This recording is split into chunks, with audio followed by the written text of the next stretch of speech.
Nós vamos seguir a nossa programação ainda nesse tema, mas antes eu gostaria de lembrá-los que nós temos tradução simultânea para esse próximo painel.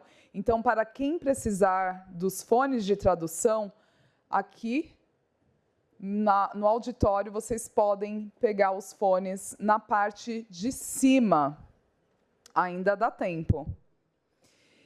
E o nosso próximo painel, nós vamos falar sobre a infraestrutura pública e privada para verificação de idade, como já estamos abordando esse tema desde o início desse segundo dia do nosso evento. E para compor o nosso painel, eu gostaria de convidar aqui ao palco a Iazudara Córdova, que é assessora sênior para cibersegurança na Dataprev. Seja muito bem-vinda, Iazudara.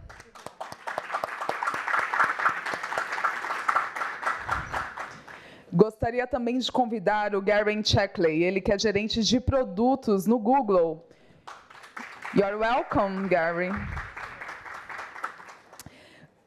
Convido também a Ana Clara Segura de Azevedo, que é líder de Relações Governamentais e Políticas Públicas na Google. Bem-vinda, Ana Clara. E Luísa Prado, líder de Parcerias para a Carteira do Google no Brasil, do Google. Bem-vinda, Luísa. E para mediar essa discussão, eu gostaria de convidar aqui à frente o Thiago Tavares, o presidente da SaferNet Brasil. Lembrando que tentaremos ter um tempo para o Q&A, nem sempre é possível devido ao avanço da hora, então quem nos acompanha virtualmente pode eventualmente mandar pelo chat as suas questões, os seus questionamentos, e quem está aqui na plateia, as nossas recepcionistas estão a postos para que vocês entreguem as perguntas. Desejo um ótimo painel a todas as pessoas. Thiago, é com você. Obrigado, Natália. Bom dia, pessoal, a todas e todos.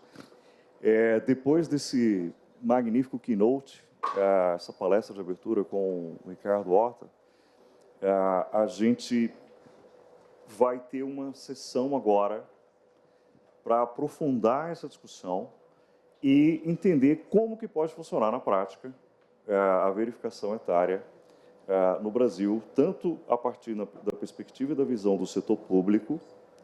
E eu tenho aqui, ao meu lado, uma das brasileiras mais experientes, mais brilhantes, com capacidade técnica de discutir esse assunto tecnicamente em detalhes, e que, inclusive, já foi dos quadros do NIC-BR, do seu web, e tem uma longa trajetória acadêmica em Harvard, no Banco Mundial, em universidades de ponta.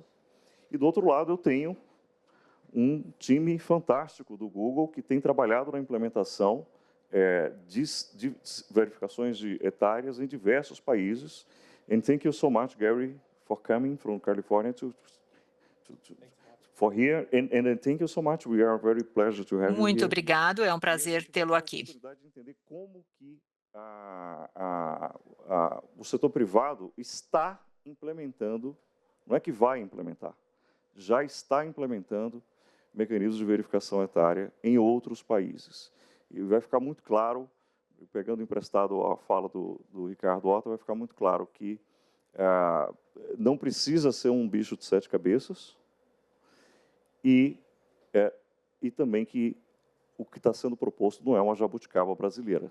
Ou seja, que o que está previsto no ECA Digital e o que está sendo desenhado já está sendo implementado em diversos países do mundo, incluindo os Estados Unidos. Então, eu vou começar, Yasu, se permitir, com você, e a gente também vai ter oportunidade de discutir, e aí já te faço também esse pedido para você incluir na sua fala, uma explicação um pouco mais detalhada do que é o Zero Knowledge Proof e por que esse é considerado o gold standard, o padrão ouro técnico para verificação de idade nesse contexto. Você tem a palavra.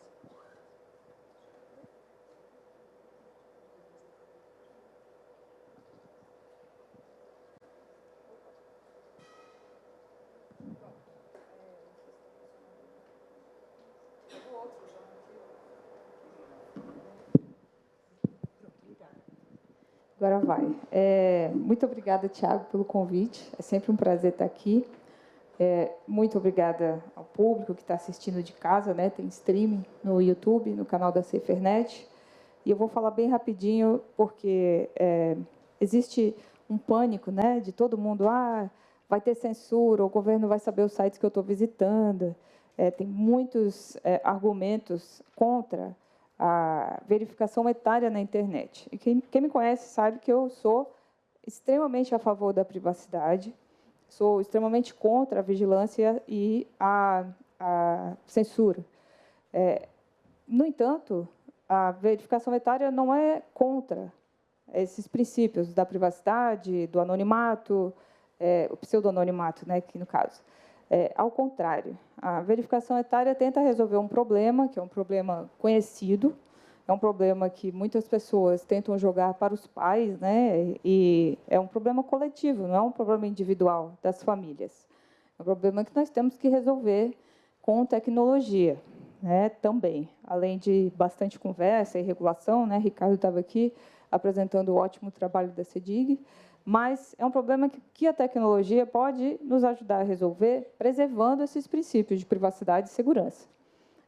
E, melhor ainda, viabilizando negócios, né? A gente tem essa consciência de que empresas menores, ou startups, ou empresas que fazem uma operação pequena, não têm condições de arcar com valores do ecossistema atual de verificação. Mas esse não é o único problema. Estou ruim de apertar o botão aqui.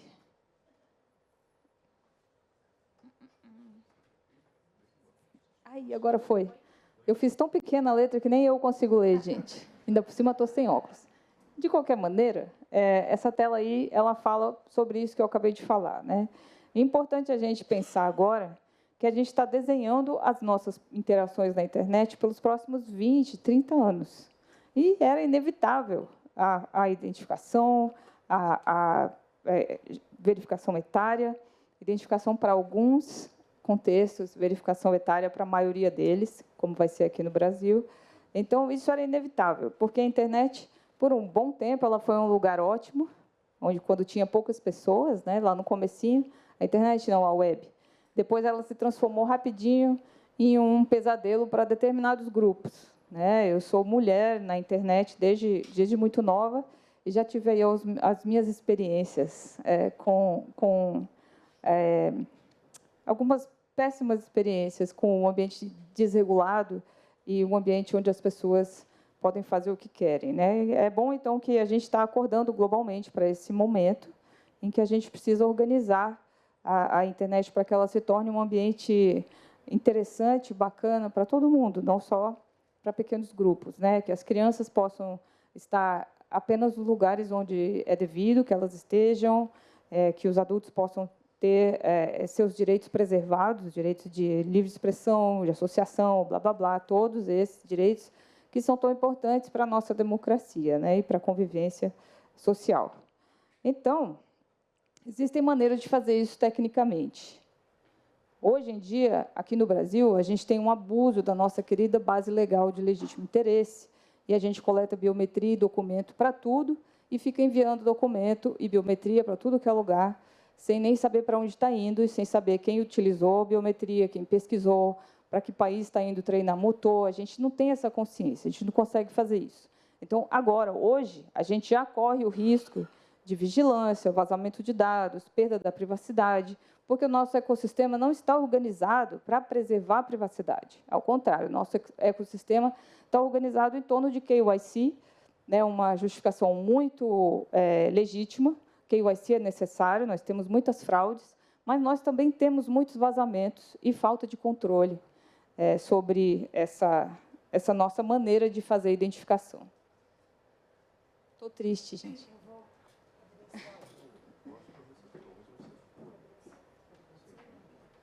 Consegui. Pronto, então estão aí os riscos, né? A gente já sofre esses riscos, a gente já tem uma exposição exagerada de dados, né? Lembrando que os documentos que a gente passa via chat, via sites inseguros, eles não têm nenhum dispositivo de segurança. Hoje em dia, muito tranquilamente, você consegue retirar informações de documentos e passar para outros lugares. A gente tem esse risco de vigilância em massa, porque qualquer um coleta e desenvolve uma base, segmenta e faz o que quiser com esses dados, e a gente tem incerteza jurídica, por razões de que nem sempre a LGPD pode ser cumprida com os seus objetivos. Como eu falei, a gente tem aí o abuso da base legal.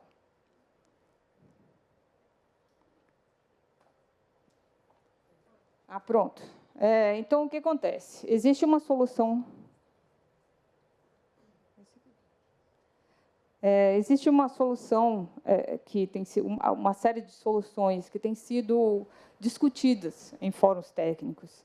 E alguns países já começam a trazer essa solução para a implementação real.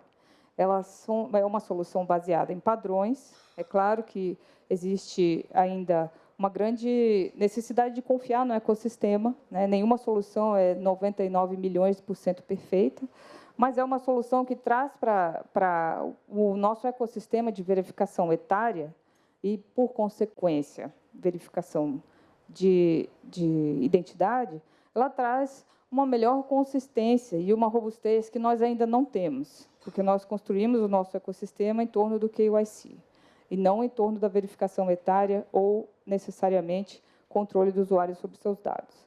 Então, essa solução é baseada em credenciais verificáveis, que é um padrão do W3C, e é uma solução que, hoje, já tem plataformas de código aberto no mundo que trazem essa solução para o mundo real. Ela traz segurança criptográfica, traz a possibilidade da pessoa transmitir um token etário, sem necessariamente revelar o seu nome, a sua identidade, precisar fazer biometria ou dar seu documento para um site terceiro.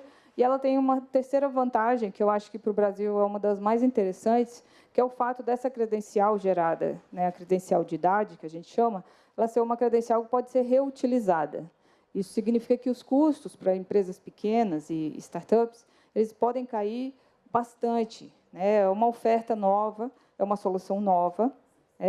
Quem gosta aí de falar do dilema do inovador, né, vai lembrar do termo de sugestão criativa. Né? Então, o que a gente está fazendo é substituir uma solução. Substituir não, porque elas são complementares. Né? Ainda acredito que várias instituições vão precisar do KYC completo, com face, biometria, com documentos, mas onde não for necessário, não vai mais preciso ser utilizada essa quantidade de dados para realizar uma simples verificação etária.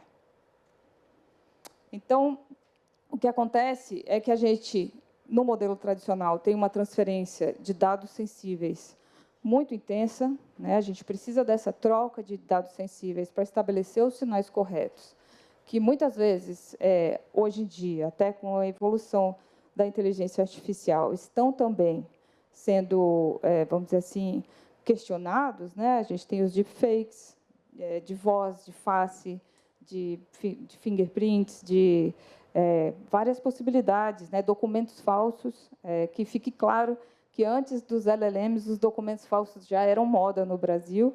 A gente já conseguia encontrar em vários lugares da web, da superfície da web, templates de documentos que passam tranquilamente em vários dos verificadores que eu conheço hoje aqui, que são do mercado. Então, isso não é só uma novidade, é um negócio que já está acontecendo. E a gente tem também, além dessa transferência de sinais sensíveis, de dados sensíveis, a gente tem um ambiente que ainda não está maduro em termos de segurança. Então, é aí a receita para o desastre. Com um modelo de negócio baseado em credenciais verificáveis, a gente tem uma confirmação binária segura, menor transferência de sinais sensíveis, e a gente vai criar uma cadeia de confiança onde os participantes dessa cadeia eles têm as condições técnicas e regulatórias, no futuro, de abraçar a verificação etária sem a transferência de dados sensíveis, sem a identificação da identidade, sem a identidade da pessoa. A gente vai ter uma descentralização maior, né, e uma liberdade de escolha. Hoje, por exemplo, eu não consigo escolher o meu provedor de biometria. Gostaria de escolher a empresa que vai fazer minha biometria para que eu possa acessar meu banco. Não consigo fazer isso e o ecossistema é opaco. Eu não sei para onde vai minha biometria, onde é treinado, não tenho controle de quantas vezes ela vai ser utilizada, como ela vai ser transferida. Mas, a IASO tem a LGPD, as empresas obedecem a LGPD. Sim, tem. Mas nós sabemos que aqui no Brasil, se você tiver advogados criativos, você consegue fazer muita coisa. Então, como eu falo, e aqui eu me refiro ao fato de que a gente usa biometria até para entrar em shopping, quase. Né? Tem um shopping lá em Brasília que usa biometria para as crianças de 13 anos entrarem no playground. E tudo bem. Para onde estão indo esses dados? Quem está tratando? Quem está separando dos dados dos adultos? Como está sendo feito o isolamento? E se vazar? Quem está acessando? Quem tem direito a acessar? Temos certeza que esses dados não estão sendo acessados por terceiros? Né? Então, esse é só um exemplo. Né? Temos vários exemplos que eu poderia ficar falando para a gente ficar bem apavorado. Mas não vou fazer isso, porque eu já estou educada. Então, a gente tem pouca competição no mercado, porque, como é um ecossistema fechado, a gente tem pouca escolha, e isso gera uma concentração e uma competição que nos deixa pouco espaço para inovar. Né? Então, também vai acabar prejudicando os consumidores, os usuários. E a gente tem, olha só, sem a gente poder controlar para onde vão os nossos dados, fica difícil até das pessoas terem um maior controle sobre as fraudes que elas mesmas sofrem. Né? A gente tem vários serviços de monitoramento de CPF, de e-mail, de dados, porque tudo vaza, tudo fica público. Então, a gente precisa melhorar o ecossistema. Por que eu estou falando isso tudo? Parece que eu estou desviando do assunto. Estou falando isso tudo porque meus coleguinhas de muito tempo de privacidade, eles sempre falam que a verificação etária vai acabar com a internet, como ela é. Sim, ela vai melhorar. Vai melhorar porque a gente vai acabar protegendo as crianças e não vai gerar rastreamento nem censura, se a gente fizer do jeito certo. Essa é a hora de todo mundo que gosta de criptografia, soluções baseadas em tecnologia, que são muito elegantes, vir para frente, entender as soluções baseadas em credenciais verificáveis e impulsionar essa conversa para que a gente possa elevar realmente a barra de qualidade desse nosso mercado, que é um mercado tão interessante, e um mercado que gera tantos empregos e gera tantos benefícios para o país. Né? Então, a gente vai ter, com o uso das credenciais verificáveis, economia digital real e conformidade real também, não só baseada em discursos, vamos dizer assim, regulatórios, né? Regulatórios não, desculpa, discursos que podem ser encontrados naquele nosso aceite diário, para venda segura de álcool, tabaco, produtos restritos, plataformas de apostas e conteúdos adultos, né, que o Ricardo bem colocou aqui, e a gente vai ter, inclusive, condições de estabelecer mais confiança em momentos onde a gente vai pesquisar conteúdos sobre saúde digital. Né? A privacidade era uma ferramenta contra a vigilância. Né? Então, se a gente trouxer isso para a conversa sobre verificação etária, a gente vai conseguir evoluir em relação a esse medo que a gente tem da vigilância e da censura. E vai continuar conseguindo manter a nossa liberdade de expressão e nos manter livres para nos associar e nos expressar na internet.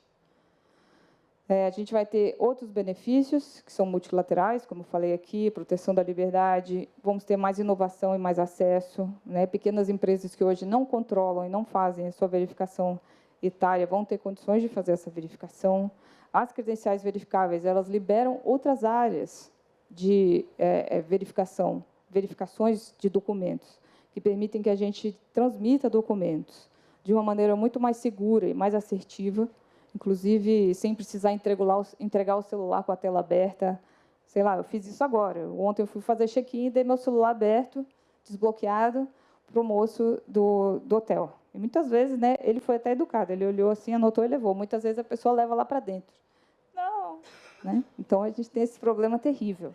Eu fiquei 6 meses brigando com o meu prédio, eu e mais 10 vizinhos, para conseguir derrubar essa coisa de verificação biométrica para entrar no prédio. Porque eu não faço ideia de quem é o fornecedor. E o meu prédio, o administrador, também não fazia, que é mais engraçado. Então, tem uma cadeia ali de terceirizados. Então, a gente precisa levar a qualidade do nosso ecossistema, isso vai gerar mais negócios, vai permitir que mais pessoas naveguem na internet com segurança, com proteção, em ambientes adequados. Isso que o Ricardo falou é muito verdade, né? Tem muitas coisas que estão à disposição e não precisam estar. Então, o futuro da identidade digital ele se baseia em uma infraestrutura aberta, baseada em software livre, onde seja possível que a gente tenha auditorias, seja possível que as pessoas possam verificar o código, que os especialistas possam verificar o que está sendo coletado, o que está sendo distribuído, para que a gente mantenha a nossa autonomia digital e a segurança e a liberdade para todo mundo. Né? Credenciais verificáveis, elas são o caminho para que a gente tenha uma internet madura, né? Onde a conformidade e a inovação eles caminham lado a lado, né? E não brigam, junto com os direitos fundamentais. E as pessoas possam seguir, todas as pessoas possam se sentir seguras na internet. Acho que é isso, esse é o meu recado. Eu tenho mais coisas para falar sobre isso, mas ainda não é o momento. Então, esse é só o teaser. Spoiler, obrigada.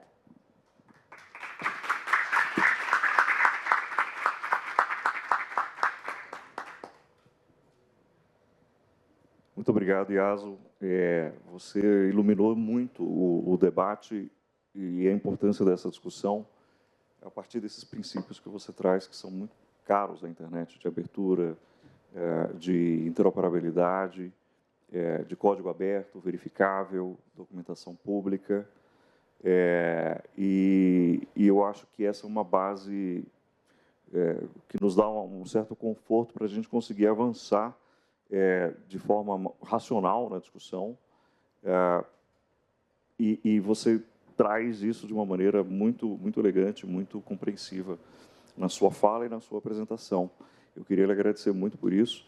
A gente sabe que tem um longo caminho aí de construção. Você falou até em 30 anos, né? Eu não sei se vai levar tanto tempo, mas eu não diria tanto tempo, mas certamente as bases, o ECA digital entra em vigor aí no mês que vem, e esse debate ele só vai crescer a partir de agora. Então, ter esse common ground é absolutamente fundamental para que a gente possa, a partir de uma compreensão comum, a gente conseguir ir construindo tijolo por tijolo consensos em relação a esse tema que, de fato, ele transcende a verificação etária, né? Você estava dando exemplos aí, eu me lembrei do seguinte cenário. Imaginem nós aqui pegar um documento de identificação original e a gente sair distribuindo não cópias, mas documentos originais, ou então cópias autenticadas, ou equivalente, em cada lugar que a gente vai. Ou mandando isso para outra pessoa e ela ter o seu documento de identificação no celular, que é o que acontece hoje. Quando alguém lhe pede, manda aí a CNH, manda aí sua CNH. Aí você abre lá o GovBR, compartilhar. E aí você compartilha o seu documento de identificação original, que ali não é uma cópia, com prestadores de serviço, agência de viagem, hotel na hora de fazer check-in, prédios comerciais, vai no médico, aí o sujeito pede lá, me dá o seu documento, me manda pelo WhatsApp, e você sai distribuindo isso. Aí depois a gente pergunta, por que tem tanta fraude no Brasil? Nessa cidade de São Paulo, 900 mil celulares são furtados por ano. 3 mil por dia. 900 mil são furtados por ano. E ali tem seus documentos também. É isso, 900 mil por ano, na cidade de São Paulo. Muito bem. Para avançar nessa discussão, eu gostaria de convidar o Gary. Essa não é uma discussão brasileira unicamente, é uma discussão que está acontecendo no mundo inteiro. A Ana primeiro? Então, Ana, eu queria te convidar para você dar um pouco do contexto aí de como é que o Google, que tem 85%, 90% talvez, da base de usuários de sistemas operacionais em celulares, em mobile no Brasil, que é o Android, como é que vocês estão vendo isso e como é que vocês estão trabalhando em outros países também em relação à verificação etária? Obrigada, Thiago. Vai ser um esforço coletivo aqui, vai ser eu, a Luiz e o Guilherme. Bom dia. Primeiramente, queria agradecer à SaferNet pela oportunidade de a gente estar aqui falando sobre esse tema, pelas inúmeras colaborações desse tema. Né? A gente tem trocado sobre isso até muito antes da discussão do ECA Digital. E, enfim, uma parceria aí de longa data com a SaferNet. E o tema de segurança cibernética é um tema muito caro ao Google. E hoje a gente está aqui para falar um pouquinho mais em detalhes sobre a nossa abordagem em aferição de idade. A gente sabe que para aferição de idade não existe bala de prata, então a nossa abordagem ela é multifacetada e, como a Yasu trouxe, numa preocupação constante de equilibrar a robustez da segurança e a privacidade do usuário, porque a gente acredita que isso não é um trade-off, não tem que haver um trade-off entre privacidade e segurança, né? As duas coisas têm que conviver. Então, esse é um desafio global, claramente, não é só aqui do Brasil. É a grande questão, como é que a gente protege o jovem no ambiente online, mas, ao mesmo tempo, preserva a natureza aberta, criativa e privada da internet para todos. Então, a gente vê essa discussão acontecendo entre governos e stakeholders da sociedade no mundo inteiro, diversas propostas para o tema de aferição de idade. E aí, o que a gente, acho que não, o Ricardo já trouxe, o que o Google acredita também, a abordagem baseada em risco é a melhor prática, né, de forma que o rigor da aferição tem que ser diretamente proporcional ao risco do serviço em questão. Deixa eu passar aqui. Novamente, reforçando, segurança e privacidade não tem que ser um trade-off. E aqui a gente traz duas perspectivas sobre o tema, porque a gente entende que a responsabilidade da aferição ela tem que ficar com o desenvolvedor, que é quem conhece muito bem o seu conteúdo e conhece muito bem a natureza do seu serviço. Aqui a gente fala, então, na perspectiva de desenvolvedor. O Google é um desenvolvedor. A gente tem diversos aplicativos proprietários do Google, né? Diversas plataformas, então, o YouTube, a Google Play, Google Maps, Google Fotos, inúmeros. E a gente tem uma preocupação de fazer a aferição de idade para que o nosso usuário tenha acesso a um conteúdo adequado à sua idade nas nossas plataformas. E aí utilizamos, né, diversos métodos para fazer isso acontecer. Mas também temos a perspectiva de uma plataforma que contribui para o ecossistema de desenvolvedores. Então, para além das ferramentas que usamos internamente para os nossos serviços, a gente também tem uma preocupação, a gente entende a responsabilidade que a gente tem com o ecossistema e a responsabilidade que a gente tem de ajudar e contribuir para esse ecossistema e fornecer ferramentas, empoderar o ecossistema, empoderar os desenvolvedores para que, independentemente do tamanho da dimensão, seja um desenvolvedor de pequeno, médio, grande porte, também possa ter ali as ferramentas para conhecer a faixa etária dos seus usuários e, dessa forma, poder adequar o conteúdo à faixa etária dos seus usuários, né? Acho que é bem tentador a gente cair querer uma resposta universal, uma solução universal para a questão da aferição de idade e de proteção de jovens na internet, mas não, a gente entende que tem que ser uma abordagem aí de muitas camadas e com muitos entes participando dessa solução.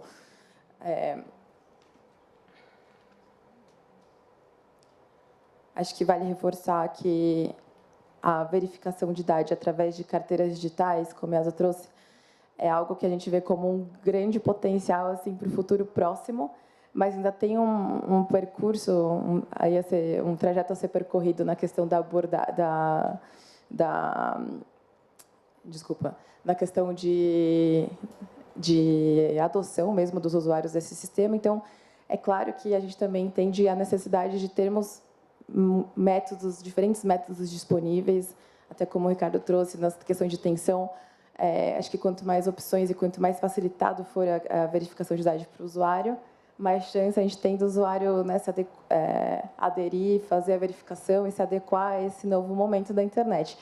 Então, a gente está trabalhando assim há mais de anos ao governo para conseguirmos trazer a verificação através de carteira, mas também sempre tendo em mente a importância de ter uma disponibilidade de uma gama de métodos para os usuários. E aqui, para reforçar os pilares da aferição de idade que guiam o nosso trabalho, e que também são resultado de muitas interações com o governo, com a indústria, com experts. Acho que a gente sempre traz para sempre lembrar aqui o que nos guia quando a gente fala das soluções em aferição de idade. Então, número 1 é respeitar a privacidade dos usuários, então preservar a possibilidade de experiência anônima, pseudônima e evitar coletar dados ou informações completamente desnecessários. Esse é o primeiro ponto. Ponto 2, preservar o acesso do usuário à informação e aos serviços. Então, ao mesmo tempo que a gente está pensando em proteger os jovens online, como é que a gente evita de tratar todos os usuários como criança e também evita interferir na capacidade do adulto de ter acesso à informação. E, por último, evitar métodos intrusivos de coleta de dados. Então, reservar esses métodos justamente aos cenários que exigem, que sejam serviços de alto risco ou que exijam uma verificação de alto grau de confiabilidade.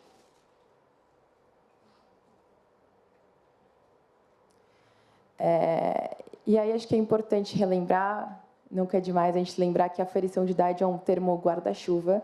Dentro da aferição de idade, a gente normalmente tem essas 3 maneiras de fazer a aferição. Declaração de idade, que geralmente se dá ali por uma idade autodeclarada, normalmente no momento da criação da conta. A estimativa de idade, que é a utilização de sinais e métodos de machine learning para a gente poder estimar e inferir se aquele usuário provavelmente é maior ou menor de idade. E, por último, a verificação de idade, que a gente chama de hard verification, que geralmente envolve ali até o fornecimento de documentos físicos e de outras informações. E aí, como eu disse, na perspectiva de desenvolvedor, o Google acaba usando uma abordagem multicamadas que vai envolver esses 3 métodos ao longo da jornada do usuário. Então, num primeiro momento de criação de conta, o fluxo foi criado. É claro que não é perfeito, mas ele é criado de uma forma ao que o usuário declara a sua idade da forma mais honesta possível. Ele não consegue voltar, a partir do momento que ele declarou a sua própria idade, ele não consegue retornar àquela página para fazer alteração. Para fazer uma alteração, ele vai precisar verificar a idade com uma prova de credencial, de uma hard verification. Depois que ele declara a idade, se esse usuário está abaixo da idade de consentimento no país, automaticamente ele vai ser direcionado para uma conta Family Link, que a gente mencionou algumas vezes, eu acho que ao longo de ontem também, e para a criação de uma conta supervisionada por adultos. Se ele se recusar a fazer essa criação de conta supervisionada, a conta é deletada. Se o usuário declara que é maior de idade, a gente, então, vai ter que verificar e se certificar de que realmente aquela declaração é verdadeira. Aí, nesse momento, entra o modelo de estimativa de idade, que já roda na Europa e que começou a rodar em janeiro deste ano aqui no Brasil, está em rollout, mas, então, através de diversos sinais, como, por exemplo, a longevidade daquela conta, uma conta que existe há mais de 20 anos, até o tipo de busca que o usuário faz, ele está procurando informações sobre aluguel, hipoteca, imposto de renda. Tem diversos sinais que podem ser usados para alimentar esse modelo de machine learning para a gente poder determinar com bastante acurácia se aquela autodeclaração de maior de idade realmente diz respeito a um maior. Se o nosso sistema ainda ficar em dúvida, a gente vai para o terceiro passo, que é a verificação de idade, o hard verification. E aqui, acho que, voltando naquele ponto da importância da gente ter diversos métodos disponíveis para o usuário, porque a gente entende que nem todos os usuários vão ter acesso a todos os métodos necessários naquele momento. Então, se a gente estiver falando de carteira digital, é necessário que o usuário tenha um documento na carteira. Supondo que ele não tenha naquele momento, a gente tem outras opções ali disponíveis.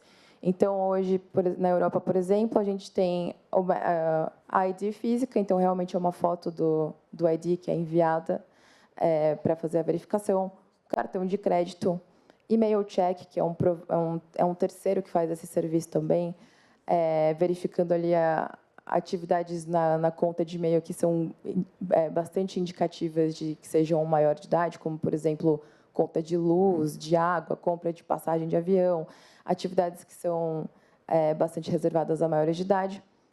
A Selfie, que também é um provedor terceiro que atua. As imagens elas não são registradas pelo Google, elas ficam ali com o provedor e, na verdade não ficam, elas são tokenizadas e apenas a gente recebe um sinal de estimativa de maior ou menor de idade. E, por último, a gente também tem a carteira digital, que aí é o tema aqui que a gente vai se aprofundar. Eu vou deixar a Luísa entrar em maior detalhe sobre este método, que é um método que a gente usa tanto para verificar os usuários que vão usar os serviços do Google como desenvolvedor, mas que também está disponível para o ecossistema. Então, e a gente tem trabalhado para que essa seja um método confiável e que seja adotado aí massivamente nos próximos meses, quem sabe, e que fica disponível para qualquer carteira e para qualquer desenvolvedor. Você quer ficar com o clicker? Você está com o microfone funcionando? Acho que sim, sim. Boa.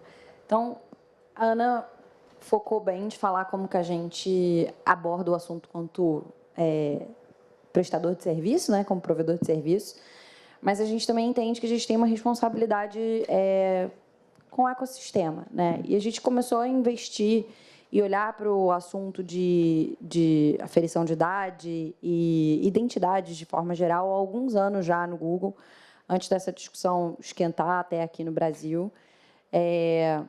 E eu acho, assim, até um comentário à parte, eu acho legal quando a gente está nesses eventos que a gente não se sente maluco, né? Porque, normalmente, eu sou a doida também que fala, preciso mesmo dar minha biometria para entrar nesse edifício? Eu só venho aqui hoje, né? E eu acho que a gente buscou desenvolver e investir em soluções que tentam resolver exatamente esses desafios todos que a gente ouviu ontem, que a gente ouviu hoje, agora de manhã também. Então, como que a gente está trabalhando, né? O Google está investindo em infraestrutura aberta. Então, ao invés da gente desenvolver uma solução para o mercado 100% proprietária, fechada, que não é nosso modus operandi, né? A gente foi olhar para, quais são as melhores práticas e as tendências para onde que o mundo está indo e trabalhar junto com esses padrões. Então, a gente olhou para W3C, ISO, e a gente buscou criar uma infraestrutura que seja compatível com esses padrões internacionais e que respeitam interoperabilidade, que respeitam privacidade, né? E aí, com isso, a gente criou essa API, que a gente chama, que acho que de forma bem didática, ela funciona como uma tubulação que permite que dados sejam trafegados de forma segura de uma credencial, esteja ela armazenada onde ela estiver, na carteira que ela estiver, eles possam ser trafegados e transmitidos para provedores de serviço e pessoas que precisam receber esses sinais de idade, né? E a gente faz isso respeitando esses padrões, então a gente implementou essas melhores práticas, esses padrões dentro das nossas superfícies. Então, eu falo do mundo Android, mas eu também falo do mundo do Chrome, né, como navegador. Então, aqui a gente fala de uma tecnologia que funciona, inclusive, se você estiver em outro sistema operacional. Então, se eu estou num sistema iOS, por exemplo, eu posso estar navegando no Chrome. Então, essa API ainda assim funciona, por exemplo, né? E que ela conversa com esses vários padrões. Então, ela também é interoperável no que tange a carteira, né? Onde que esse documento está armazenado. Desde que esse documento siga esses mesmos padrões internacionais, né, que a gente está falando de credenciais verificáveis, ISO, W3C, eu também consigo trafegar esse dado de forma segura de uma ponta para a outra, né? Então, na prática, a gente tenta resolver com essa infraestrutura exatamente o problema da apresentação, né? E tanto no físico quanto no online. Acaba que a gente fala muito do online, porque no online hoje é muito problemático, realmente, porque você só tem a opção de mandar um PDF ou um print, mas no físico também é um problema, né? Você entrega seu celular lá e deixa ele desbloqueado. Então, a gente trouxe para dentro dessa API a capacidade de verificar dados de forma isolada, tanto no mundo online quanto no presencial, né? Então, de forma bem prática, né, como que isso funciona. E aí, a gente, inclusive, vai demonstrar aqui ao vivo como é que isso já está funcionando lá fora, por exemplo, né? Não sou eu que estou passando. Então, hoje, a carteira do Google está naturalmente já integrada a essa API. Tá? Mas, como eu falei, ela não é a única, né? Outras carteiras também podem estar integradas a essa API e trafegar dados. Mas a carteira do Google já está integrada. e a gente tem a capacidade de armazenar tipos diferentes de credencial. Então, eu trouxe aqui alguns casos, alguns exemplos que a gente já tem lá fora. A gente já tem parcerias com governos. Então, por exemplo, o Garen vai mostrar aqui hoje a CNH dele, americana, dentro da carteira do Google. Como o Horta bem pontuou, nos Estados Unidos, infelizmente, é estado a estado, então a gente tem um esforço de ir um a um para fazer essas parcerias, mas hoje a gente já tem 11 estados americanos, por exemplo, que permitem que você traga o documento para dentro da carteira. E a gente também está conversando e temos projetos avançados com vários outros países. Vou trazer aqui um exemplo da Índia. Então, nesse caso, é um documento emitido pelo governo, assinado pelo governo, ele é apenas tokenizado dentro da carteira do Google, ou seja, eu estou armazenando aquele dado de forma segura. Muito parecido como você já faz hoje com o seu cartão de crédito, certo? Seu cartão de crédito emitido pelo seu banco, você tem a opção de salvar ele na carteira para usar e para pagar. A gente também permite que o próprio Google emita documentos, né? A gente tem essa capacidade com os nossos dados, nesse caso, obviamente, não é um documento de identificação nacional, né? Mas é um documento que a gente considera seguro, dado as nossas fontes, as nossas verificações. E a gente também permite documentos emitidos pelo setor privado. A gente tem um case interessante na Alemanha, com o banco Sparkasse, em que um correntista ele pode, dentro do ambiente do banco, logado, identificado, criar uma credencial e salvar ela dentro da carteira. Né? Acho que o setor financeiro, de forma geral, está bem posicionado para isso, porque é um dos que há mais anos, né, já tem que fazer processos de KYC super rígidos. Então, ele já tem essa identificação do usuário muito bem feita, ele traz essa credencial para dentro da carteira. Quais são os casos de uso, por exemplo, que a gente vê para esse tipo de credencial? A própria verificação etária, por exemplo. Então, para eu entrar num site para comprar bebida alcoólica, eu poderia usar essa credencial, por exemplo, lá na Alemanha. Né? Então, é óbvio que a gente cada país tem uma realidade diferente, a gente respeita isso, mas são os grandes 3 tipos de documento que a gente trabalha hoje já no exterior. Né? E aí, como que é a experiência? Beleza, eu trouxe um documento para dentro da minha carteira, ou para qualquer carteira que seja, como que funciona o compartilhamento efetivamente? A gente tem uma preocupação muito grande com a experiência do usuário, né, com a Google. Então, a gente trabalhou para ser uma experiência com menos fricção possível, que seja intuitiva e que não afete também a performance do site. Né? Então, a gente se preocupa tanto com o usuário, com a experiência do usuário, quanto com a experiência do provedor de serviço, que também não pode perder aquele cliente. Então, aqui a gente visualiza nessas telinhas uma opção em que isso aqui é um site fictício, né? O grande aposta. Eu tenho que verificar aqui minha idade, por exemplo, para poder fazer essa aposta, para poder acessar o site, efetivamente. Clico ali, quero verificar com a minha identidade digital. A gente traz nesse exemplo também fictício aqui também vários documentos, porque a gente, como o Garen vai mostrar na carteira dele, ele pode ter um documento emitido pelo governo, ele pode ter um documento emitido por um banco, ele pode ter vários documentos, ele escolhe qual que ele quer usar, e aí ele enxerga e tem visibilidade sobre quais são os dados que aquele site efetivamente está pedindo. Então, aqui, até pegando um pouco, né, do que a Isadora comentou, eu não preciso passar meus documentos inteiros, toda a minha carteira, se eu só preciso provar que eu sou maior, ou que eu sou menor, ou eventualmente o meu nome. Então, aqui a gente permite que o site peça apenas o que ele precisa e que a pessoa que está compartilhando tenha visibilidade do que ela está dando e dá o consentimento para aquela transação, para aquela ocorrência. E aí finaliza aqui o fluxo. Né? Acho que eu acabei nem comentando isso no começo, mas isso aqui é uma infraestrutura pública. Hoje, qualquer desenvolvedor consegue acessar a nossa documentação, entender como é que funciona, pedir para usar. A gente acredita muito em ampla disponibilização disso para desenvolvedores de todos os portes, né, de todos os tamanhos, e, naturalmente, trabalhando a parte de quais documentos a gente tem. Né? Então, essa é a experiência. E aí eu queria parar e falar um pouco sobre o ZKP, né, que a gente ouviu, o Zero Knowledge Proof. Né? Então, o que é isso? E é uma das características mais importantes dessa API, né, que a gente permite, né, que nada mais é do que você conseguir compartilhar um set mínimo de informações. Então, aqui eu até trouxe o exemplo meu, se eu tivesse uma credencial minha, por exemplo. Né? Então, lá dentro da minha credencial, dentro da carteira, eu vou ter todos os meus dados, Luísa, data de nascimento, endereço, CPF, e eu vou ter os meus atributos. Então, dentro dos atributos, eu vou ter lá, por exemplo, acima de 18, verdadeiro. Eu posso ter um acima de 21, verdadeiro, acima de 16, verdadeiro.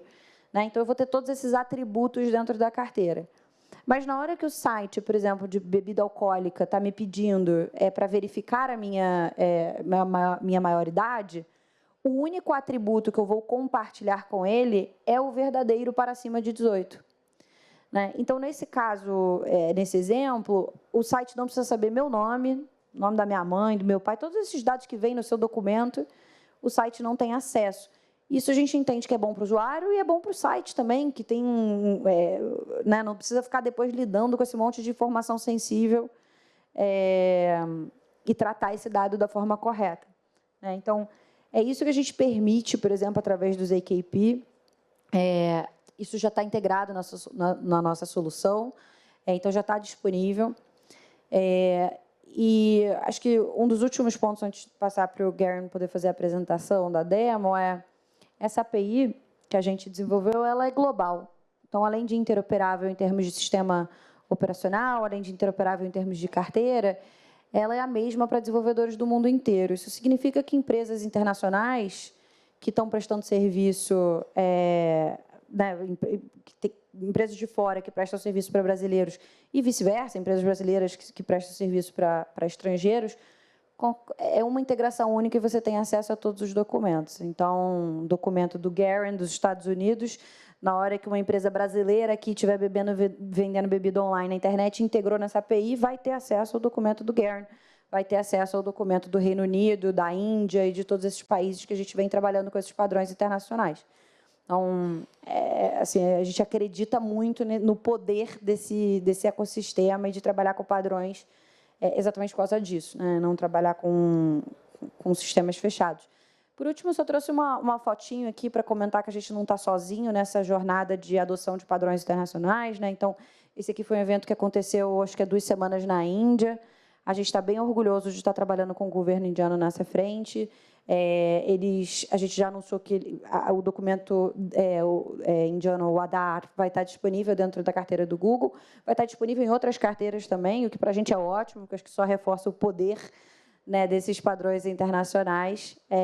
Mas aí é mais um motivo de orgulho aqui e, em breve, mais um documento disponível pela essa infraestrutura. Eu estou correndo porque a gente está acabando o tempo, mas eu vou pedir agora o Garen mostrar para vocês ao vivo, para vocês verem que não é um produto que a gente vai fazer, é um produto que já está em produção, já está funcionando hoje lá fora.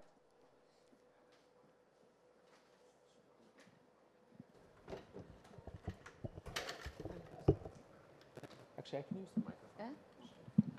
Hi, everyone. Sorry, my Portuguese is quite bad, so you'll have to bear with me. Olá, eu peço desculpas, o meu português é bastante ruim. Of what we've been talking about live.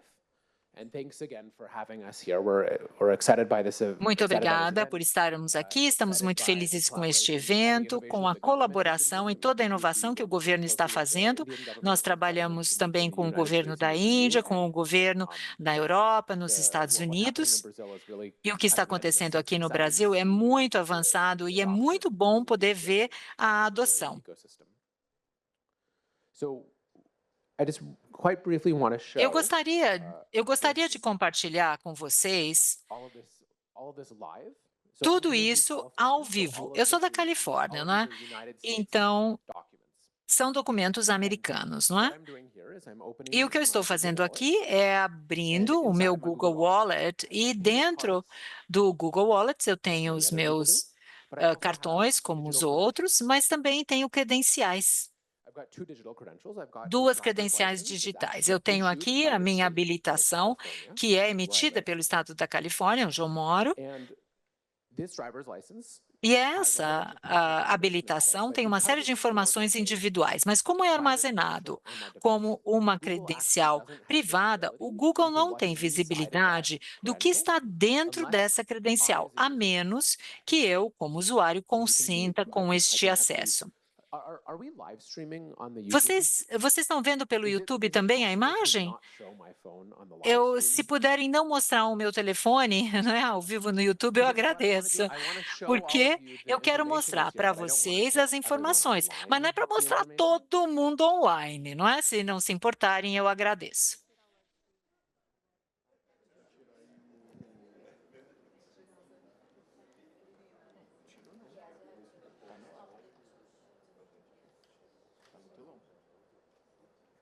Are we good? Tudo bem, gente? Podemos seguir? You can. Well, okay, yeah. I want to show everyone in the room. Eu quero what's on mostrar my todo phone. I mundo just don't na wanna show everyone sala, on the mas internet. não todo mundo na internet, se vocês me entendem, não é?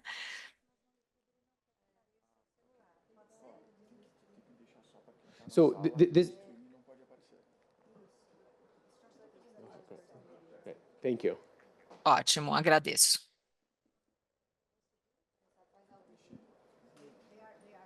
They're pausing. Okay, great. Thank you. Thank you. So Ótimo. this is important because Isso é as we've been importante, discussing porque here, como the nós control discutimos over the aqui, information, the o privacy controle sobre as is paramount. informações da And so, as privacidade a é user, I wanna essencial. be able to see Como what usuário, information is eu quero encrypted. So ver I as wanna be able to informações que as minhas choose what credenciais têm. information is Eu quero shared from escolher that quais credential. são as informações a serem compartilhadas. Okay, great. I hope they do my hair even better on the live. Okay. Eu espero que me façam ficar mais bonitão aqui com um cabelo bonito. Bom, eu confio que vocês não vão roubar a minha identidade, inclusive aqui na sala, viu? Eu abro aqui a minha habilitação da Califórnia e nós vemos as informações dentro da habilitação. Número, data de validade, o meu nome, tem uma foto.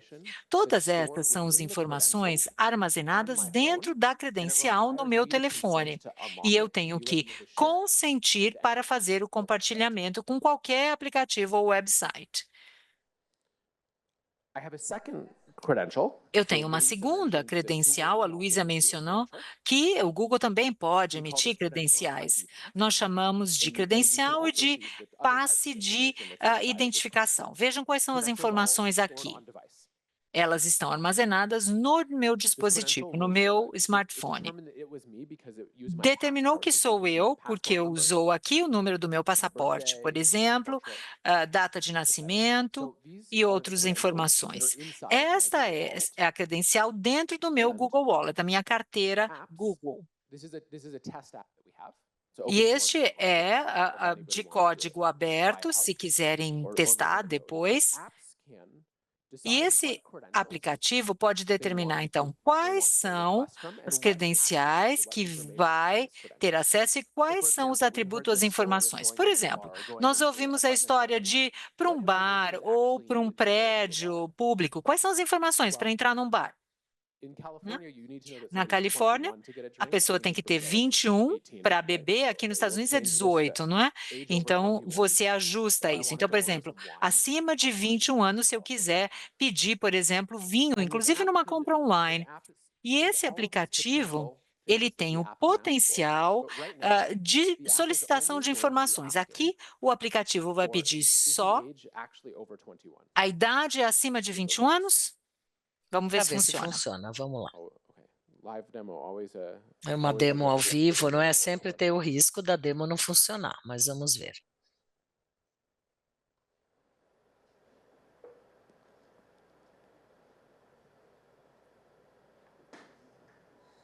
Uh-oh. This is the exciting part, right? Olha, essa é a parte mais animada, mais divertida.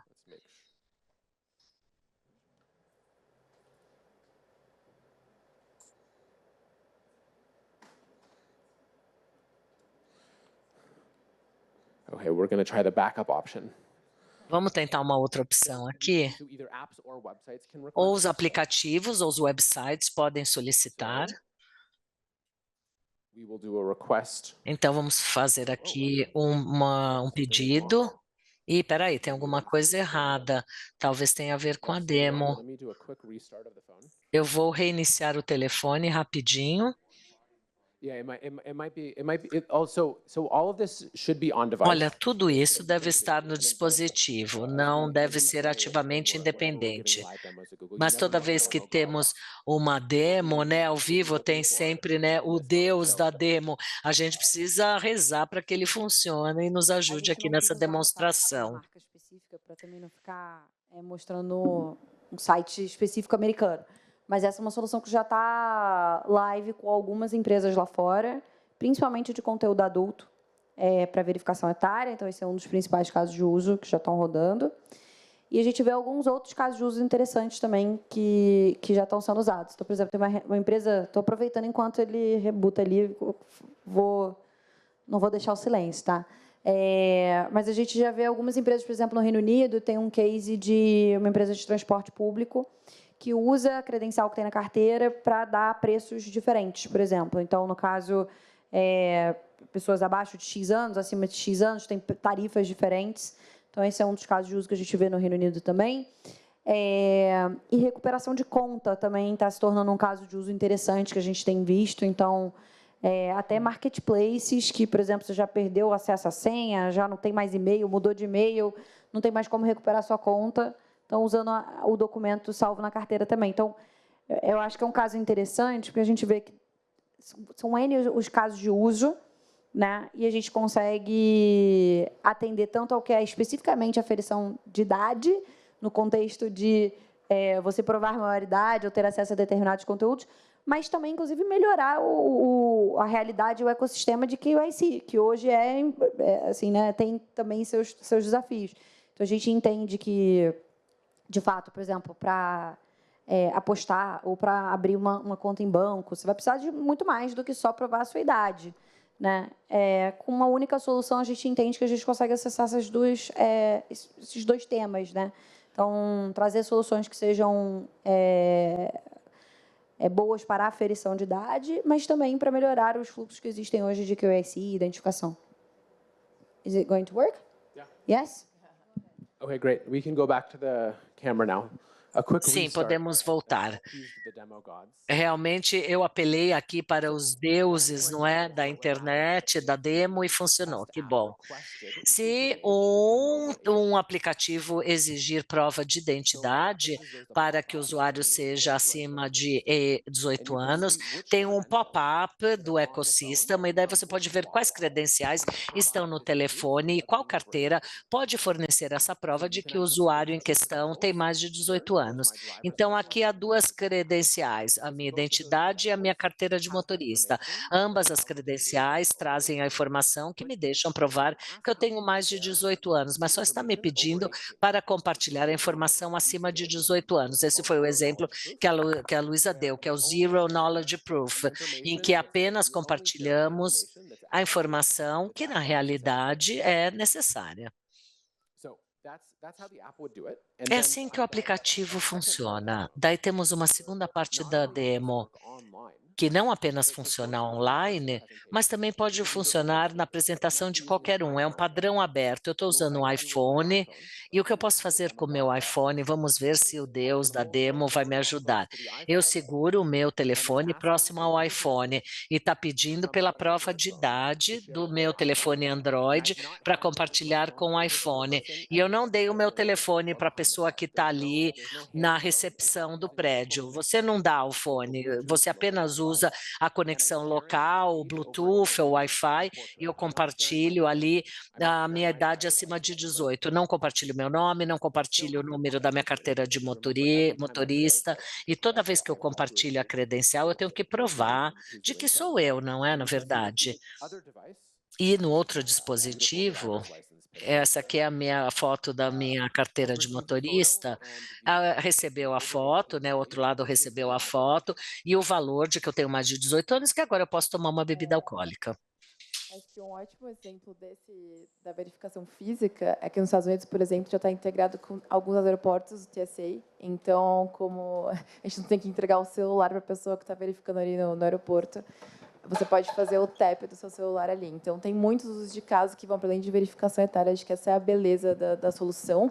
E acho que sempre vale reforçar que essa API, a tubulação que a Lu mostrou ali, ela é de código aberto, qualquer desenvolvedor, qualquer carteira pode se integrar. E como o Gary mostrou também, sempre que sobe a aba para você escolher, você pode escolher de qualquer carteira que esteja ali, não só Google Wallets. Tá? Então, e aí acho que o grande diferencial do Google é esse trabalho de já ter integrado o Android e Chrome a essa API. Então, nosso ecossistema já está pronto, né? Qualquer desenvolvedor que queira usar esse método, ele já está pronto para receber ali a credencial e o desenvolvedor.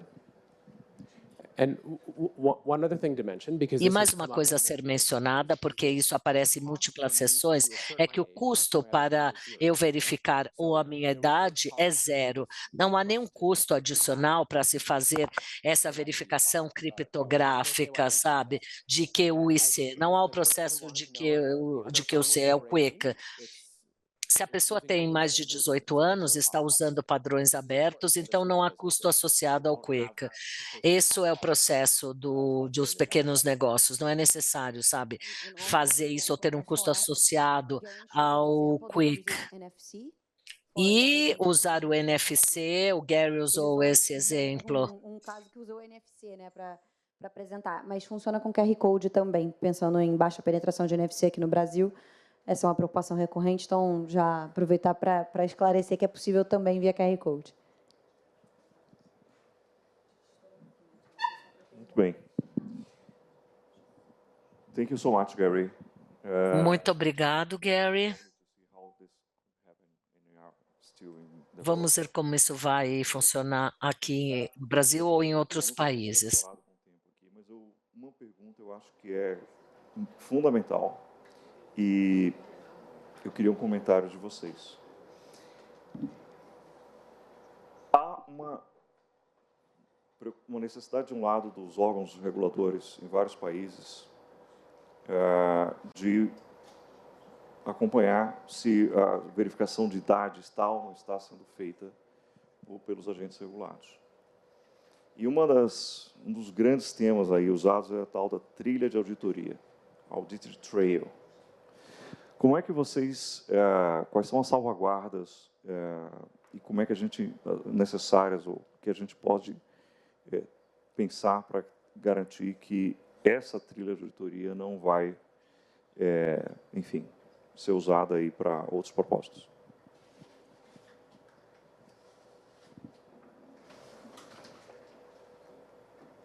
So I can briefly start, and then Luisa, please add on. Eu posso começar e a Luisa adiciona qualquer outro comentário. A forma como desenhamos esse protocolo aqui e a questão da credencial sabe que alguém está solicitando uma verificação, mas eles não sabem quem está solicitando tal verificação. Eles sabem que alguém está tentando acessar esse website, mas não sabem quem é o indivíduo. E esse é um desenho criptografado que ainda necessita uma confiabilidade. O website web.com tem que voltar ali para o fornecedor central para dizer ou confirmar se aquela pessoa pode ou não acessar aquele site. Esse modelo não é preservado, mas naquele modelo que eu apresentei com a prova criptografada, você pode confiar na credencial, mas o emissor não está, isso não pode ser atribuído a essa pessoa individual. Toda essa informação fica apenas no dispositivo, porque tudo isso está ligado ao fone em si ou ao dispositivo real onde está acontecendo. Não precisa de conectividade na internet, não exige nenhum atributo para que essa transação ocorra, para que a pessoa possa emitir a informação de volta para aquele emissor. Foi um ótimo ponto que você tocou. É exatamente porque a gente está nesse momento de inflexão, né, das tecnologias, dos tipos de tecnologias e as cadeias, vamos dizer assim, produtivas, né, dessa verificação. E nós temos exemplos de regulação no mundo muito bons, né? A própria Europa tem o seu ecossistema que já está regulado, está buscando aprimorar essas regulações. Então, acho que é uma discussão muito importante também de trazer para o ecossistema brasileiro. É como se a gente estivesse fazendo 18 anos no nosso ecossistema de verificação de etária e de identidade. Então, é importante trazer a discussão sobre auditorias, compliance, né? A NPD agora está ficando mais robusta, então acho que é um momento também para discutir a parte regulatória e entender qual é o papel de todo mundo dentro dessa cadeia, desse ecossistema. Lembrando que a gente tem problemas ainda que a gente pode discutir, por exemplo, como que revoga a credencial, quem que atesta que revogou, né? Todas essas coisas são coisas que têm que ser discutidas no âmbito também regulatório. Então, é um convite. Perfeito. Bem, nós estamos em tese com um horário estourado, mas o próximo painel, houve um imprevisto com um dos speakers e ele não vai conseguir chegar a tempo, que é o Christian Perrone da Microsoft. Então, eu acho que a gente pode, talvez, estender aqui um pouquinho, uns 10 minutos, para perguntas, usar um pouco do tempo do próximo painel, já que nós só teremos um único speaker. A Apple não teve disponibilidade de estar aqui hoje, mas já garantiu presença no ano que vem, já confirmou antecipadamente, com um ano de antecedência, a presença no ano que vem, que inclusive já tem data, que será anunciada no final do dia, mas eu já vou fazer um spoiler. 9 e 10 de fevereiro de 2027, tá bom? Já pode anotar na agenda, aqui nesse mesmo auditório. E, então, nós teremos o próximo painel, vamos enxugar um pouco o tempo dele, e eu vou usar um pouco esse tempo para perguntas e respostas. Eu peço que, se tiverem perguntas online ou perguntas presenciais, que existem assistências de palco, em que a gente não vai rodar o microfone aberto para todo mundo, porque a gente queria tratar igualmente a nossa audiência remota, que pode fazer perguntas por escrito, e também da audiência presencial. Então, se tiverem perguntas por escrito, perfeito. E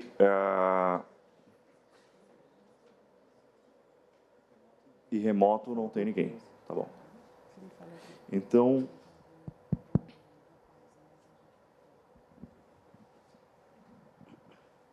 como a carteira digital que terá os dados dos pais maiores de idade poderia evitar que essas crianças e adolescentes entrem em sites de 18 anos ou mais ou redes sociais? É uma pergunta da Raquita Maia, da Rede de Conhecimento Social. Só para esclarecer, a pergunta é se o pai dá o celular para o filho usar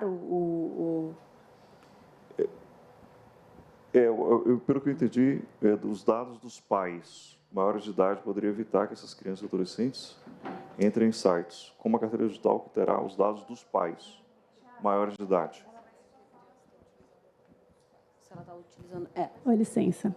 A pergunta tinha uma introdução que a gente fez uma escuta de adolescentes para produzir a cartilha do uso seguro da internet por eles, né? E a gente viu que muita criança e adolescente usa celular de pai, mãe ou de outro adulto mais próximo para poder entrar nas redes sociais e usar outros sites que eles não poderiam. Compartilhamento de devices, né? Perfeito. Exato. E como é que a carteira digital poderia atuar nisso, sendo que tem os documentos dos pais que são maiores de idade? Perfeito. Então, só para explicar para o Gary aqui, que talvez não conheça tão bem o contexto brasileiro, aqui no Brasil, 1 em cada 5 acessos por crianças e adolescentes é com device compartilhado. They are sharing the device. Yes. They are using the parents' device to have access to social media and YouTube. Eles usam, né, o telefone dos pais para acessar a mídia social e tal. Como que essa infraestrutura pode ser utilizada e como que as carteiras digitais podem ser utilizadas, uma vez que a criança está usando o telefone celular, aquele dispositivo de um pai ou de um irmão mais velho, enfim. Acho que tem um primeiro que acho que é o mais simples e o mais óbvio, que é para cada compartilhamento, não sei se deu para ver quando o Gary mostrou, toda vez que existe uma solicitação para você compartilhar a sua credencial, você tem que confirmar com a sua biometria novamente. Então, no caso, se a criança pegou o celular do pai e foi brincar, por mais que ela queira compartilhar, ele vai pedir a biometria do pai ou da mãe para compartilhar aquele dado. Então, além de usar o aparelho do pai, teria que haver uma conivência do dono do aparelho para ir lá e botar a biometria dele ali novamente. Então, acho que esse é o mais direto, talvez, assim, para resolver o problema do celular compartilhado. Para casos de roubo, celular furtado, existem outras soluções, só aproveitando aqui o gancho, né? Aí você pode remover remotamente a sua credencial, então, apesar dela ficar no device, você consegue remover ela de forma remota. O próprio Android tem algumas features de segurança também para casos de roubo que acabam ajudando aqui nesse cenário. Acho que é o mais simples. Inclusive, tem uma que é baseada em movimento, né? Quando tem um movimento brusco no celular, ele trava automaticamente a tela, não é isso? Isso já está funcionando no Brasil? Tá. Bom, nós temos mais uma aqui. O GovBR já é integrado em diversos sites, em diversos sistemas.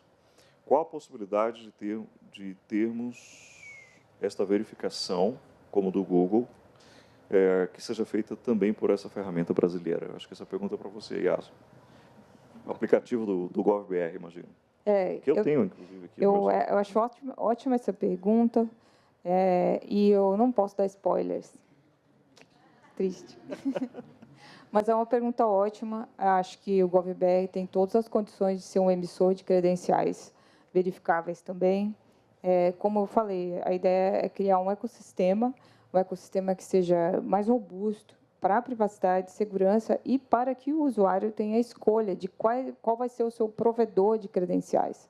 Como a Luísa bem colocou, pode ser o banco, pode ser uma instituição, uma ONG, pode ser o GovBR, pode ser o Google. Essa emissão de credenciais, ela precisa ser descentralizada, né? E precisa dar direito ao consumidor escolher quem vai ser o seu emissor. Não quero usar o Google. Beleza, vamos achar o provedor de sua confiança. Não quero usar o GovBR porque tenho medo de censura. Ok, acha o seu provedor. Então, essa é a ideia. A ideia é descentralizar esse mercado que hoje é muito concentrado e não prover o controle das pessoas sobre o seu próprio arcabouço de informações, vamos dizer isso. Acho que esse é o poder dos padrões internacionais e globais, né? Que acho que permite essa interoperabilidade entre N soluções diferentes e dá liberdade para o usuário. Perfeito.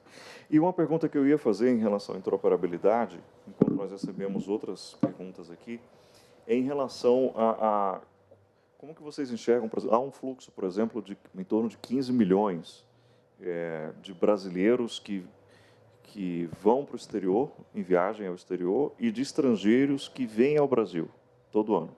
Então, esse fluxo de saída e de entrada no país, de saída de brasileiros e entrada de estrangeiros, é em torno de 15 milhões de pessoas por ano.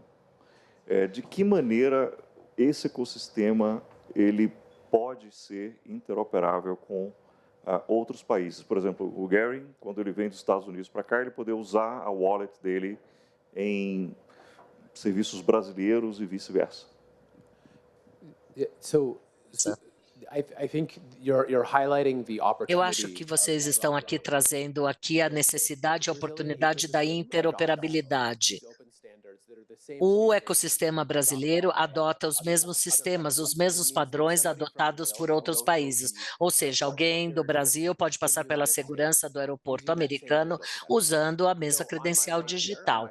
Vindo para o Brasil, no meu voo, a carteira de motorista californiana foi o que eu apresentei ao governo federal como uma prova de identificação quando eu passei pela segurança no aeroporto em São Francisco. Se o Brasil adotou o mesmo padrão e o governo federal americano confia nesse emissor, se ele confia nas credenciais americanas, também confiará nas brasileiras. Então, a mesma credencial vai funcionar para a pessoa presencial ou para uso online.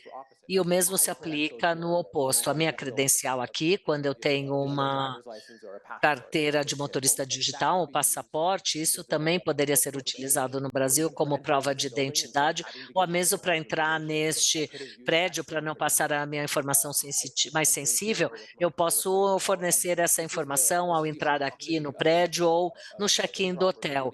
Essa é uma possibilidade de interoperabilidade, porque não apenas você permite que as pessoas possam viajar online ou pessoalmente usar as mesmas credenciais em todos os locais, e isso vai trazer mais adoção de usuários, mais emissores de credenciais, mais clientes usando essas credenciais e mais aplicativos, websites aceitando essas credenciais. Isso vai tornar um backloop, tornando mais seguro e mais fácil para todos. Perfeito. Eu queria só acrescentar que o Brasil fez um acordo com o Uruguai e está experimentando interoperabilidade entre os serviços de login de governo. E hoje você pode usar o seu login do GovBR para interoperar com os serviços do governo uruguaio. Olha que interessante. Esse é o poder da interoperabilidade, do uso de padrões. E também quero ressaltar que, assim, o nosso documento de identidade digital, ele é completamente padronizado, ele está dentro dos padrões.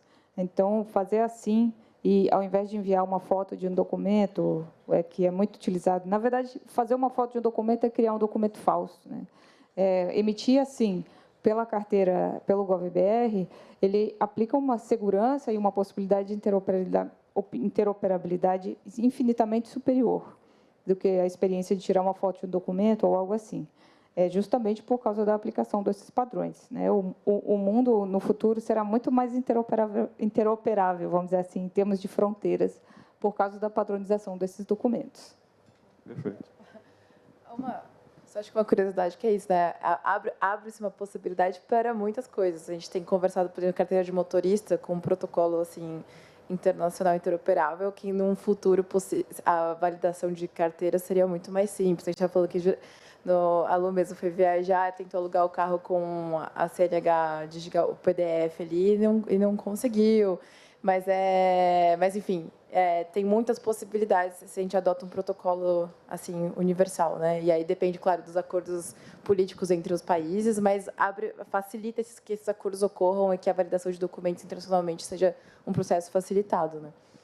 E a super vantagem é que o Brasil é um país extremamente digitalizado, né? Todos os nossos estados, a maioria dos documentos, é tudo digitalizado e está tudo no GovBR. Isso é uma super vantagem, né? A gente não dá o devido valor, mas isso é uma super vantagem.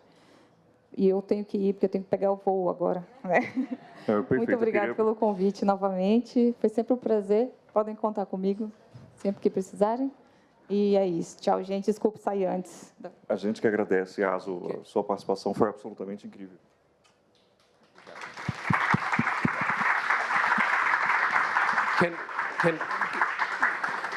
Can I add one more point? Eu queria adicionar mais uma coisinha, porque não é só para as credenciamentos digitais e a verificação de idade. Toda a internet está baseada em padrões abertos.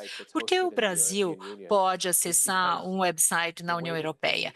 Exatamente pela forma como os servidores interagem. Tudo isso é com padrões abertos.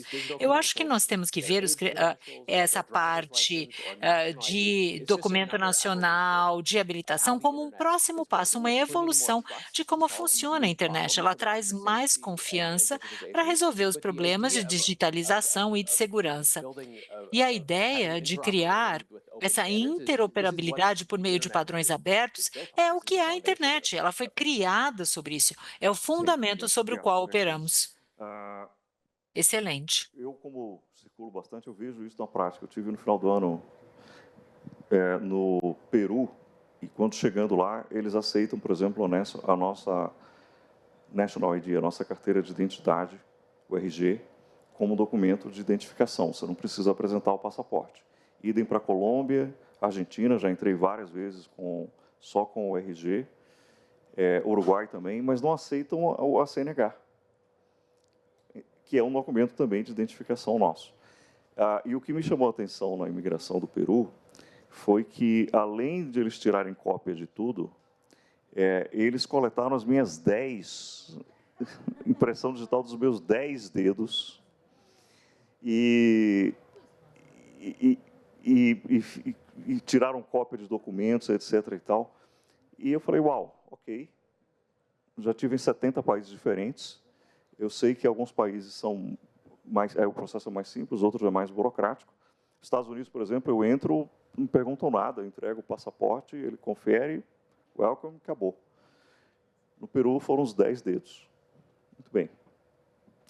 Talvez a gente consiga, nesses acordos que já existem no âmbito do Mercosul, também pensar em maneiras de tornar o processo de trânsito entre viajantes mais fácil, sobretudo em razão das filas, porque lá no Peru o processo era tão lento que as filas estavam durando em torno de 3 horas, a fila da imigração. A gente teve, no final do ano, filas em Portugal, chegando a 9 horas na imigração de Lisboa. Então, eu imagino que é você passar 10 horas no avião, descer e passar mais 9 horas na fila esperando a imigração. E a gente viu aqui no Brasil casos, relatos, né, de pessoas idosas, crianças, pessoas grávidas, etc., 9 horas na fila esperando por imigração. Eu só queria até pontuar um detalhe, que eu acho que o setor privado ele consegue se mover até mais rápido. E aí, por exemplo, o que eu quero dizer a gente, por exemplo, parte do nosso trabalho é não só trazer essas credenciais para dentro da carteira, né, mas eu também fazer esse engajamento com os desenvolvedores de aplicativo, para os prestadores de serviço, para eles usarem essa API e usufruírem desse ecossistema, né? E aí, nesses contatos que a gente faz lá nos Estados Unidos, tem alguém que faz um trabalho muito parecido com o meu lá, a gente já tem recebido muito feedback de empresas americanas que gostariam que a gente tivesse documento brasileiro já lá dentro, já dispostos a usar. Então, independente do governo, eventualmente, americano reconhecer ou não essa credencial de toda uma conversa política, o setor privado já quer, né? Assim, eu contei esse caso para a Ana, eu fui alugar um carro, a moça queria me alugar o carro, ela conhecia o aplicativo agora a antiga CDT, né? Ela conhecia a CNH do Brasil, ela conhecia a cara do aplicativo, sabia que era ele, de tanto brasileiro que vai lá, e aí eles querem. Então, a gente vê essa vontade, assim, esse espaço para colaborar. Perfeito. Gente, eu tenho uma última pergunta aqui, e aí a gente encerra, que é uma pergunta bem importante. Muitas das soluções consideram a responsabilidade dos pais, mas será que os pais responsáveis estão prontos para orientar? Tem algo voltado para a conscientização das famílias, também sobre como utilizar essas novas soluções de forma responsável? Então, acho que é uma pergunta na linha de awareness e capacity building aí da base de usuários, das famílias, etc. Não tem identificação de quem perguntou. Eu acho que até um bom gancho, se eu não estou me enganado, o próximo painel é sobre controle parental. Sim. Então, acho que é um ótimo gancho para o próximo painel, porque é isso, existem ferramentas de controle parental que vão abarcar isso, e, claro, acho que a gente tem conversado com o governo e com parceiros da sociedade civil para a gente justamente disseminar ferramentas que já existem e que vão passar a existir, que a gente entende que essa é uma parte, um pilar muito importante também dessa discussão toda, né? Não adianta a gente ter as ferramentas aí disponíveis e os usuários não saberem que elas existem ou não saberem utilizá-las. Então, na verdade, também, de novo, é um esforço coletivo. O Google tem diversas iniciativas de divulgação dessas ferramentas, mas é claro que quanto mais a gente tiver parceiros e stakeholders do governo amplificando o que existe, é fundamental. Então, perfeito. Acho que é um ótimo gancho para a próxima. Com certeza.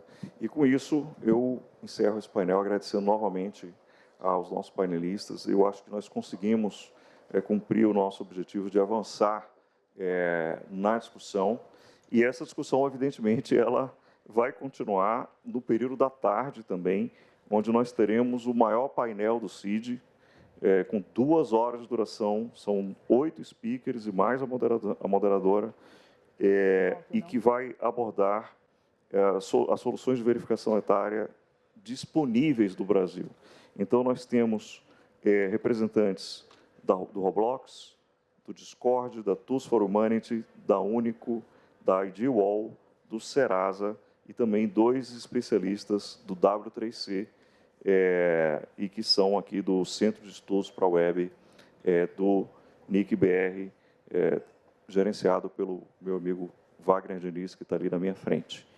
E eu não tenho dúvida que será imperdível, tá? E nós fomos extremamente inclusivos. Todas as empresas que manifestaram interesse em falar nesse painel e apresentar suas soluções, todas, sem exceção, que manifestaram interesse, foram incorporadas ao painel. Então, à tarde, nós teremos, então, um grande showcase de soluções de verificação etária que já estão disponíveis ou que tiveram rollout no Brasil, tá bom?